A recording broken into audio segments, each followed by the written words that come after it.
Assalamualaikum warahmatullahi wabarakatuh.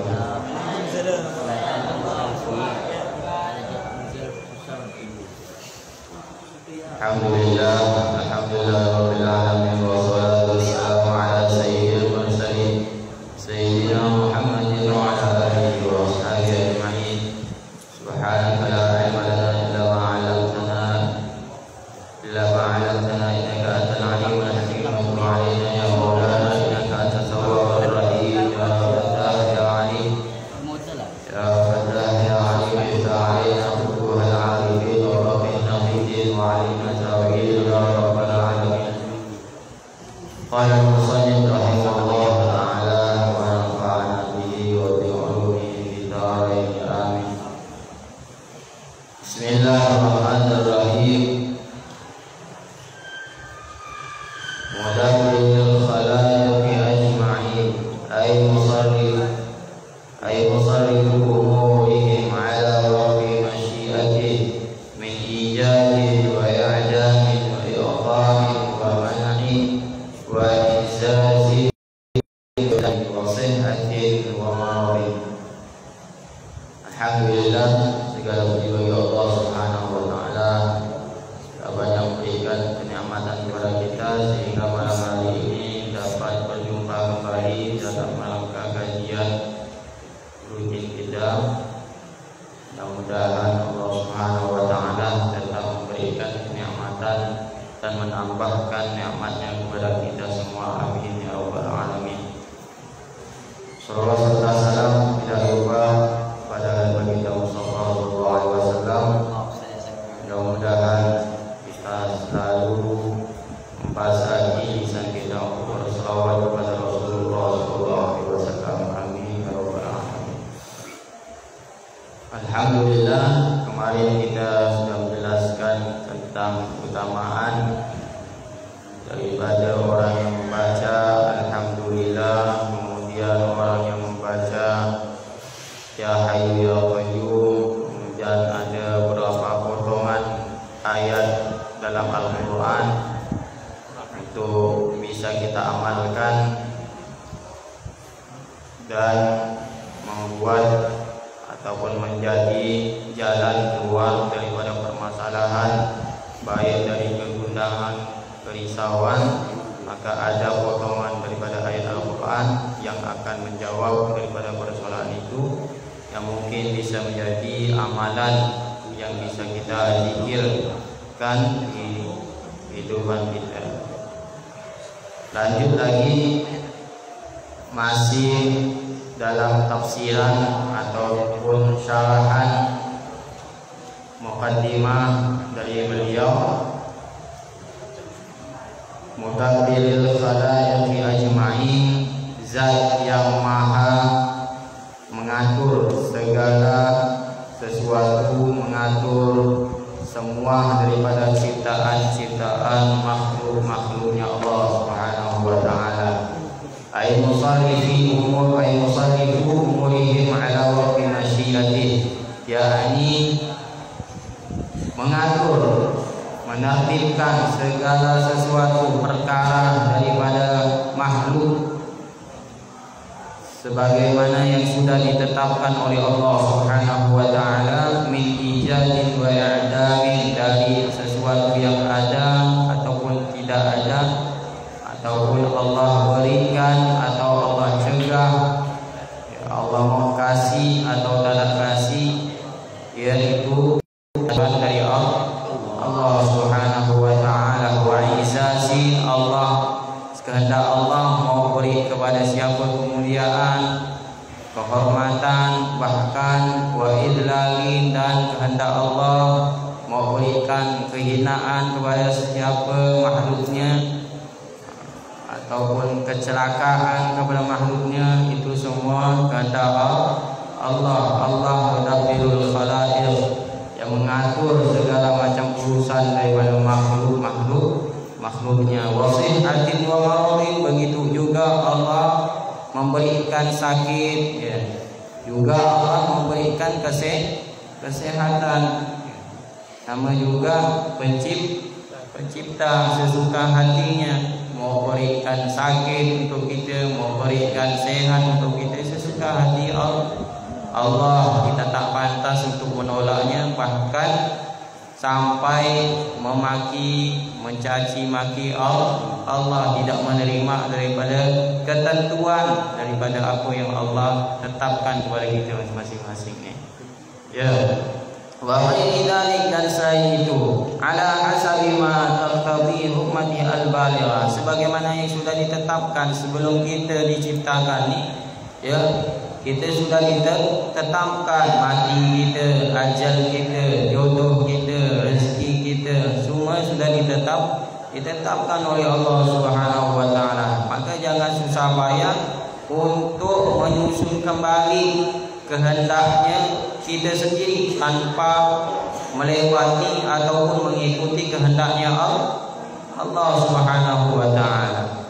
Wa yanbaghi lil aqil, maka seyogyanya, hendaknya seseorang yang berakal, kata beliau, alla yahtam bi ahwal dunya, jangan sekali-kali untuk memikirkan, bersusah payah memikirkan ahwal dunia, ya, gerak-geri ataupun keadaan-keadaan tentang nasibnya di dunia. Jangan sibuk memikirkan dirinya, bagaimana nasibnya, bagaimana aku ni misalnya kaya ke, miskin ke, nantinya dan lain sebagainya. Jangan risau, jangan mikirkan sampai segitunya. Pandai ya Allah ngatur semua. Itu untuk yang berakal. Kalau orang yang berakal, kita tak mikir lagi dah untuk nasibnya dunia bagaimana.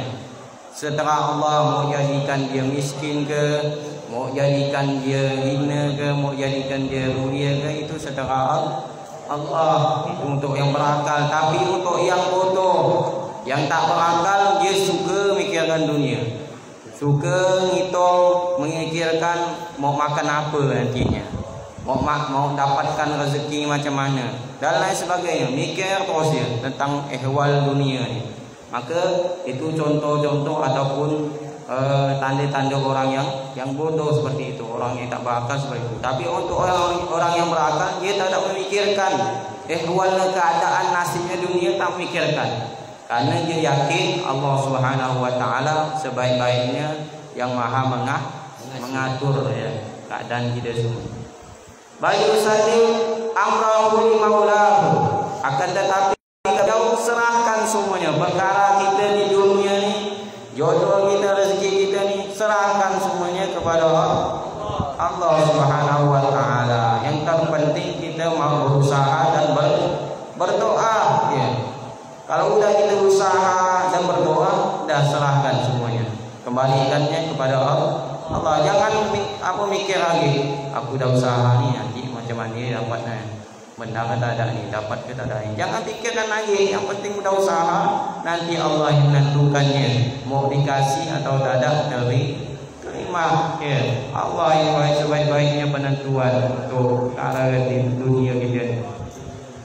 Kama qala Syekh Abu Hasan Al-Bakri nafa'allahu wa qila, sebagaimana yang dikatakan oleh Syekh Abu Hasan Al-Bakri, beliau mengatakan, salim umurak lillatifil alim, serahkan segala urusanmu, perkara duniamu kepada Allah Subhanahu wa taala yang maha mengetahui, yang maha mengatur. Serahkan semua, ya, Allah maha mengetahui segala urusan kita ni, keinginan kita ni, serahkan semuanya kepada Allah Subhanahu wa taala. Wa arif fuadak min jami'il alam, ya, kata beliau, dan tenangkan dadamu, jiwamu, tenangkan, kata beliau, min jami'il alam, dari semua apa yang ada di dunia ni, ya. Tenangkan jiwamu, jangan sampai jiwamu, hatimu resah, jadi galau, jadi gundah, banyak pikiran, termenung, semua akhirnya jadi gila. Kalau kita mikir-mikir tentang ehwal dunia ni terus, tanpa menyerahkan kepada Allah di segi nanti ada sambung ini. Wa ala bi annal amra laisa kama tasha, kata beliau. Ketahuilah sesungguhnya perkara di dunia, urusan dunia ini laisa kama tasha, bukan mengikuti daripada kehendakmu. Urusan kita, keinginan kita ni bukan mengikuti daripada keinginan kita. Biarpun kita sudah cita-citakan, kita targetkan, kalau tak sampai berarti itu bukan mengikuti daripada kehendak kita. Artinya ada daripada tangannya Allah, kehendaknya Allah bermain di situ dia. Karena perkara dunia ini bukan mengikuti daripada kehendak kita ya. Bal ma yasha'allahu ahkam hakim. Akan tetapi perkara dunia, apa yang ada di dunia ini, itu semua dalam kehendak Allah yang maha bijaksana, yang maha mengetahui dan bijaksana dalam mengatur, dalam menentukan siapa yang berhak mendapatkannya daripada hamba-hamba Allah. Jadi Allah yang menghendaki segala sesuatu. Allah tahu, oh si fulan meminta ini, mencita-citakan ini, menargetkan ini. Tapi Allah tahu, oh belum saatnya kau dapat nih nanti. Karena Allah tak tahu, kalau Allah pun kasih seketika itu, nanti bisa makin makin sulit, makin mudarat baginya. Maka Allah tarik dulu, Allah belum kasih ke dia. Karena ketetapan Allah sebaik-baiknya ketetapan. Fafrah wafid wansal humum jami'aha, maka gembiralah, kata beliau, rianglah, senanglah kalian, senangkan diri kalian. Wafid wansal humum jami'aha, dan kemudian hilangkan kesumpukan, kegundahan, kegalauan, kerisauan yang ada di diri kalian, kata beliau. Hilangkan semua itu. Gembirakan jiwa raga kalian, senangkan jiwa raga kalian, kata beliau. Innal humum tuzilu lubal hazim. Sesungguhnya kerisauan, kegundahan, kegalauan itu bisa membuat mengikis daripada akal pikiran. Sebab faktor kenapa ada orang gila, karena sewaktu dia belum jadi orang gila, dia banyak pikiran, banyak galau, banyak menong ya. Itu salah satu faktor. Nah, hati-hati jangan sampai buat galau terus setiap hari, sedih terus setiap hari, mikir terus setiap hari, menong setiap hari. Nah, hati-hati itu gila ya. Pokoknya senang bahagia, senangkan diri kita semua. Jangan sampai banyak gundah, galau, riangkan, gembirakan badan kita semua ni, jasad kita ni, supaya kita tak ada jadi orang gila. Kerana semua perkara ni sudah diatur dengan rapi oleh Allah Subhanahu wa taala. La yanfa'u tadbiru 'abdan 'ajizan. Maka cita-cita kita ni, target yang kita capai atau kita targetkan, semua tak ada bermanfaat karena kita ni sebagai hamba yang lemah ya. Akal pikiran kita ni terbatas ya. Meskipun dengan kecerdasan manusia sampai sekarang ni, itu tak ada manfaat sekali. Kalau Allah tak ada berkehendak, maka tak ada jadi ya. Fatruhu tabqa fi na'imin da'im, maka tinggalkan semua tu, tinggalkan semuanya, maka nikmati yang ada di dalam dirimu sekarang daripada kenikmatan Allah. Allah sudah beri kita nafas, Allah masih memberikan kita penglihatan mata yang sehat, Allah masih memberikan nikmat daripada tangan kita yang masih bisa bergerak, kaki kita masih bisa bergerak, berjalan dan sebagainya. Itu nikmati semua kenikmatan yang Allah berikan. Jadi jangan risaukan, jangan galaukan, jangan gundahkan semua itu. Serahkan semuanya kepada Allah Subhanahu wa taala. Saya qul ma huwa kain fi waqtihi, maka semua itu akan tiba pada waktunya ya. Pasti akan tiba pada waktunya. keinginan kita, cita-cita kita, target yang kita targetkan pasti akan tiba pada waktunya. Pada waktunya artinya apa? Pada waktu kita sudah siap di mata Allah. Kalau kita sudah siap, pasti apa yang kita inginkan, apa yang kita targetkan, apa yang kita cita-citakan, pasti itu akan datang. Kalaupun dia tak dapat di dunia, pasti dapat di akhirat. Ini yakin kan? Karena Allah tidak pernah menzalimi hambanya. Innal wa anna Allah laisa bidhallamin lil 'abid, kata dalam Al-Qur'an. Dan sesungguhnya Allah tidak pernah berbuat zalim kepada hambanya. Ya. Kalau dia sudah menyerahkan semua urusannya kepada Allah, dia dengan berusaha dan berdoa, hasilnya diserahkan kepada Allah, kemudian tak dapat gak di dunia, pasti di akhirat dia dapat menjadi tabungan amal dia kelak di hari kiamat. Kalau dia mungkin tergolong daripada ahlun nar, ketika dia bersabar daripada keinginan yang di dunia yang dia capai tidak dicapainya, ketika dia selalu bersabar, berqanaah, maka itu menjadi tabungan amal dan menyelamatkan dia daripada api berkah daripada sabar. Jadi kita harus sabar, menyerahkan semua pada ketetapan Allah Subhanahu wa taala. Wa qala Sayyid Al-Abu Hasan Asyadili, man arada izzad darain falyurih minad dunya jasadahu wa qalbah.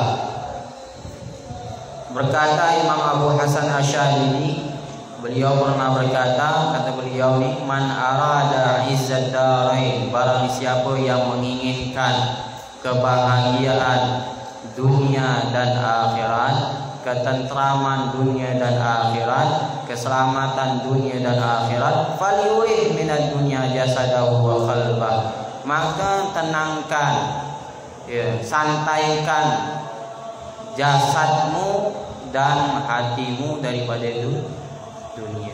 Kalau kita mau bahagia dunia, maka tenangkan dulu jasad kita, tenangkan dulu hati kita, perhatikan dulu jasad kita dan perhatikan dulu daripada hati kita. Ketika jasad kita sudah tenang, tentram, bahagia, terus tak ada galau, tak ada sakit, pokok riang gembira setiap harinya, kemudian diiringi lagi hatinya tentram, hatinya selamat, hatinya bersih, maka dia bahagia. Walaupun dia tinggal di gubuk kecil, rumah kecil, pas-pasan untuk dia, tapi ketika jasadnya senang, gembira, jasadnya bersih, jasadnya selamat, sehat, kemudian hatinya sehat, hatinya tenang, hatinya bersih, maka dia bahagia.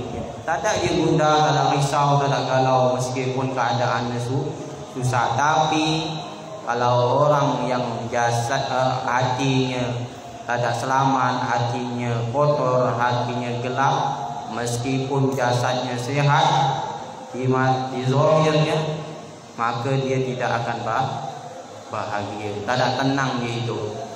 Meskipun rumah megah, banyak hartanya, tapi kalau hatinya tidak tentram, tidak bersih, gelap hatinya, maka dia tidak bahagia. Ini banyak sekali kita lihat, para artis yang jauh daripada Allah, diberikan kenikmatan oleh Allah ini, yaitu masih dia masih kurang. Karena apa? Hatinya gelap, hatinya tak diperhatikannya, hatinya tak ada tenang. Ini kuncinya. Kalau kita mau bahagia, jasad kita dan hati kita perbaiki, kita perhatikan. Jasad kita seperti kita olahraga, itu bisa menenteramkan jasad kita, anggota badan kita sehat, itu bisa salah satu olahraga. Riang gembira, senang terus, itu pun bisa membuat jasad kita selamat, tentram. Begitu juga bagaimana cara menenteramkan hati, baca Al-Quran dengan memahami maknanya, banyak zikir, ya, sholat malam. Itu cara menenteramkan hati. Kalau kita mau bahagia dunia akhirat, ya selamatkan jasad dan ruh kita ataupun hati kita. Ya. Jadi kenapa orang-orang sekarang banyak sekali ya tak ada bahagia? Karena faktor daripada batinnya yang pertama, hatinya. Ya. Karena kata Imam Fudail bin Iyad rahimahullah taala, tahu Imam Fudail bin Iyad? Tahu. Siapa beliau? Beliau salah satu tokoh sufi ataupun disebut wali min auliyaillah, tabi'ut tabi'in. Ya. Tabi'in tak salah. Generasi tabi'in yang hidup di generasi tabi'in. Imam Fudail bin Iyad. Beliau, profil beliau sebelum beliau jadi kekasihnya Allah Subhanahu wa taala, ya. Beliau dulunya maaf seorang pembegal, perampok, pencuri beliau. Ya. Maaf beliau sebelum jadi wali Allah. Tapi singkat cerita, ketika beliau melihat satu rumah yang ingin dicurinya, kemudian satu rumah tadi pilihannya ternyata ada orang yang soleh, wanita yang soleh, yang berdoa, yang tidak menghiraukan barang-barang yang dicuri silahkan. Maka ketika melihat itu dia dapat hidayah, berikan hidayah oleh Allah Subhanahu wa taala. Dan ketika dapat hidayah, langsung beliau beribadah terus kepada Allah Subhanahu wa taala, menimba ilmu, belajar ilmu sampai beliau jadi pemuka sufi, jadi tokoh besar, jadi wali Allah. Jadi jangan sampai kita melihat orang ini dari awalnya, jangan kita lihat daripada zahirnya seseorang, dari sekarang orang, tapi lihat daripada akhir daripada hidup jika kita mau menilai orang tu, jangan nilai sekarang. Kita tak tahu, meskipun orang-orang di luar sana yang mungkin ada maksiat, yang mungkin pembegal, pencuri, perampok dan sebagainya, kita tak tahu nanti sebelum akhir hayatnya dapat hidayah, dia bertaubat, dia jadi kekasih Allah. Tak tahu kita.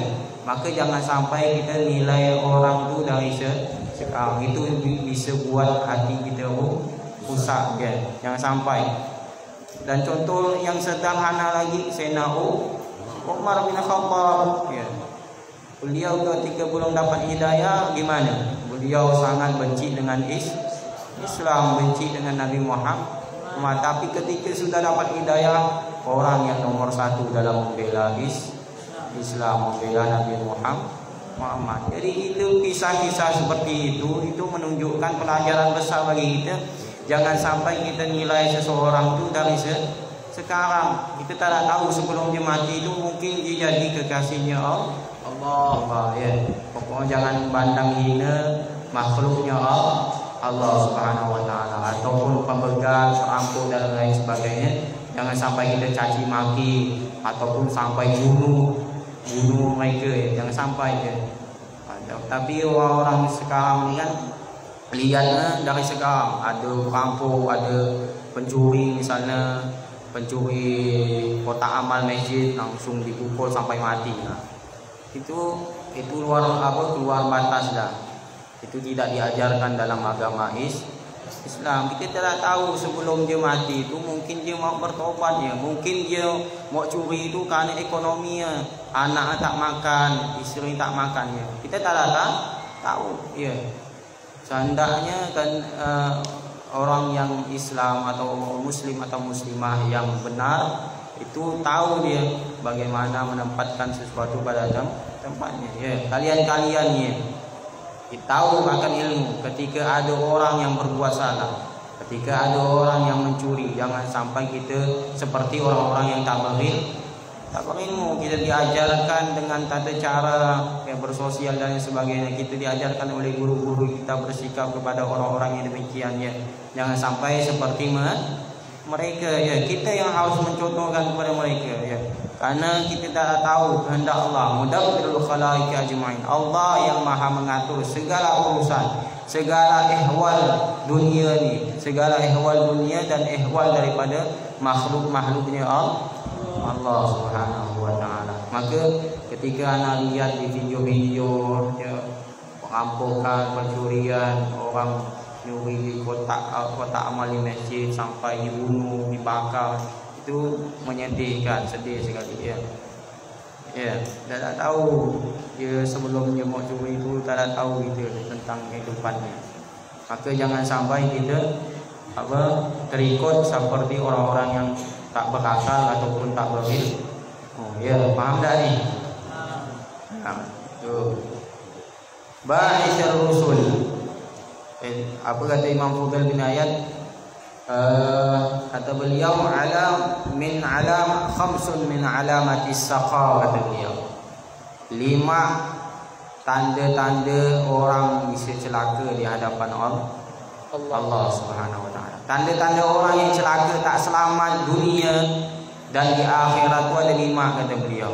Yang pertama, qaswatul qalbi. Kerasnya daripada hati. Hatinya kotor, hatinya gelap. Kalau orang hatinya sudah gelap, hatinya sudah kotor, maka disitulah sumber daripada kemaksiatan, dosa-dosa yang akan dilakukannya. Kalau hatinya gelap, hatinya keras, apalagi sampai seperti dikiaskan dalam Al-Quran, summa qasat qulubukum min ba'di dzalika fahiya kal hijarah aw ashaddu qaswa, kata dalam Al-Quran karya Allah berfirman, kemudian mengeras daripada hati kalian, min ba'di dzalik, setelah itu, kal fahiya kal hijarah, bagaikan kerasnya seperti batu atau lebih keras daripada batu. Tapi kalau kita pelajari, kita dalami, kalau batu keras ada manfaatnya, batu keras ada manfaatnya, bisa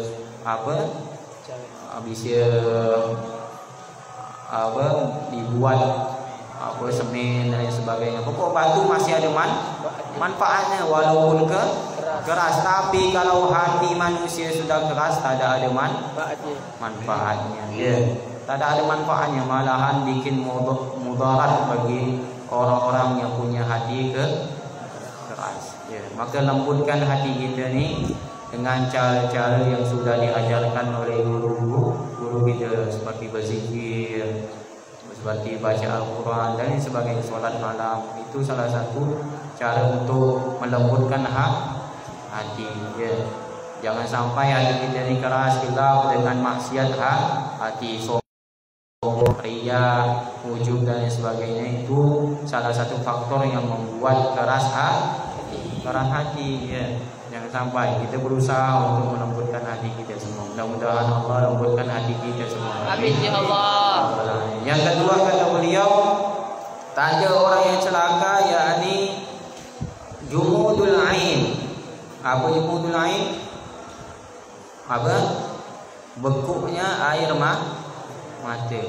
Ini salah satu kerasnya hati, salah satu hati orang yang keras tu, tanda-tandanya dia juga jarang menangis. Apalagi mau menangiskan dosa-dosa maksiatnya di hadapan Allah. Berarti hatinya kotor. Kalau kita jarang menangis, itu salah satu tanda bukti bahwasanya hati kita keras. Nah, hati-hati. Maka Habib Umar tu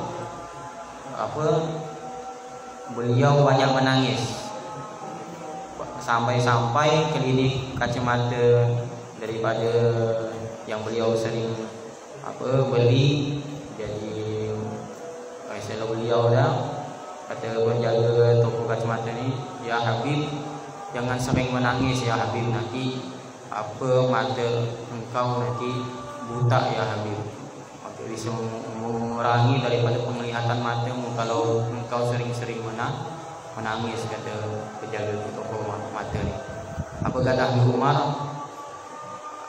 Tidak mengapa, karena aku ingin apa dosa-dosaku diampunkan oleh Allah dan dosa-dosa umat Nabi Muhammad diampunkan oleh Allah Subhanahu wa taala. Bila beliau korbankan matanya demi ampunan Allah Subhanahu wa taala. Rosaknya mata beliau bukan kerana maksiat, tapi kerana banyak nangis di hadapan Allah.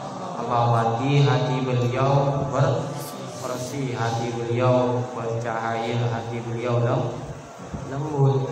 Maka ketika ada para sahabat, salah seorang sahabat dari Rasulullah SAW yang terbahak-bahak, ketawa sampai terbahak-bahak, itu diingatkan oleh Rasulullah SAW. Ya sahabi, ya ashabi, wahai sahabatku, jangan tertawa terbahak-bahak. Itu salah satu faktor yang membuat hati gelap, hati keras ataupun susah untuk menangis, itu tertawa dengan terbahak-bahak. Maka ditegurkan oleh Rasulullah SAW sampai seraya mengatakan, "Lau ra'aitum kama ra'aitumuni la dhahiktum qalila wa bakaitum katsira," kata Rasulullah SAW. Jikalau kalian ini diperlihatkan oleh Allah seperti Allah memperlihatkanku, kata Rasulullah SAW, maka kalian akan sedikit sekali untuk menangis dan banyak sekali untuk menangis dan sedikit sekali untuk untuk tertawa, kata Rasulullah SAW. Maka sahabat-sahabat Rasulullah menanyakan, "Ya Rasulullah, apa yang diperlihatkan oleh Allah kepada engkau ya Rasulullah?" Maka Rasul pun menjawab, "Al-jannah wal nar." Allah perlihatkanku surga dan neraka. Maka Nabi Muhammad sering menangis, sering menangiskan umatnya Nabi Muhammad agar selamat daripada nerakanya Allah Subhanahu wa taala. Ini kebiasaan orang-orang yang soleh, orang-orang yang dekat dengan Allah itu menangis di malam hari. Ya, mereka mewakilkan kita ni yang banyak-banyak berbuat dosa, berbuat maksiat yang hadapan Allah Subhanahu wa taala. Ya, kita doakan mereka-mereka wali min awliyaillah, orang-orang soleh yang sering menangiskan dosa-dosa hamba-Nya Allah Subhanahu wa taala. Kita doakan mudah-mudahan mereka sehat wal afiat, panjang umur dan berkah di hidup. Amin rabbal alamin. Ya, maka disitulah ketika beliau Rasulullah SAW mengatakan seperti itu, maka sahabat yang tadi tertawa dengan terbahak akhirnya langsung menangis, disentuh dan dia oleh Allah, oleh Rasulullah SAW langsung menangis. Ya. Maka itu tanda-tandanya orang yang susah menangis, tanda-tanda daripada kerasnya hati. Tapi fadilah keutamaan orang yang sering menangis itu bukan tak ada keutamaan, ya, tak ada fadilahnya. Ada salah satunya apa? Ainani la tamassahun nar. Ya, ainun bakat min khasyatillah wa ainun bakat tahrusu fi sabilillah. Ya, dua mata yang tak tersentuh daripada api nerakanya Allah Subhanahu wa taala. Mata yang pertama adalah mata yang sering menangis karena dosa-dosa yang dilakukan, menangis karena takut kepada Allah Subhanahu wa taala, menangis karena takut siksaan api nerakanya Allah Subhanahu wa taala. Ini mata tersentuh daripada api neraka. Kalau sudah matanya tak tersentuh, otomatis jasad anggota badannya tak tersentuh api neraka. Maka banyak-banyak menangis supaya anggota badan kita, jasad ini tidak dibakar oleh Allah Subhanahu wa taala. Dan mata yang kedua, wa ainun batat tahrusu fi sabilillah, mata yang terjaga ketika dia perang membela agama Allah, dia tidak hidup sampai dah terpejam matanya, maka mata ini yang bisa menyelamatkan dia daripada api neraka Allah Subhanahu wa taala. Juga bisa dikiaskan untuk sekarang orang-orang yang perang di jalan Allah ni siapa? Ya, walaupun di Palestina ada orang-orang tersebut, untuk Indonesia siapa mereka? Ya, para aparat keamanan, polisi, TNI itu juga bisa termasuk apa yang disabdakan oleh Rasulullah SAW. Dengan syarat apa? Polisi tadi, TNI tadi apa? benar-benar dia mengemban ataupun menjaga daripada negara, maka dia pun bisa termasuk golongan yang disabdakan oleh Rasulullah SAW. Jadi jikalau di antara kalian, orang-orang tua kalian ada yang jadi polisi, ada yang jadi tentara, beritahu mereka jangan patah semangat dan jadi polisi tentara yang baik, yang benar, yang menjalankan perintah Allah, jauhi daripada larangan Allah. Jangan takut dengan atasan, tapi takut dengan Allah Subhanahu Wa Taala. Kalau itu tidak baik, tinggalkan. Kalau itu baik, laksanakan perintah-perintah atasan. Itu sebagai tanda bukti kalau memang mau dikategorikan, dimasukkan di sabdanya Nabi Muhammad SAW. Mudah-mudahan negara kita mudah-mudahan dia disehatkan oleh Allah Subhanahu Wa Taala, dijaga oleh Allah Subhanahu Wa Taala sebagaimana mereka menjaga kita dan negara kita. Amin ya rabbal alamin. Ya, mungkin sampai di situ kita lanjutkan minggu depan. Mudah-mudahan kita sehat selalu dan mudah-mudahan kita tetap jiwa raga yang sehat, walafiat zahir dan batin kita sehat, selamat, tenteram, bahagia. Ya, jangan pusing-pusingkan untuk hidup di dunia. Santai aja, relax aja, bahagia aja, tawa aja ya. Jangan banyak galau, jangan banyak menong ya. Bahagiakan diri kita, insya Allah kita bahagia, kita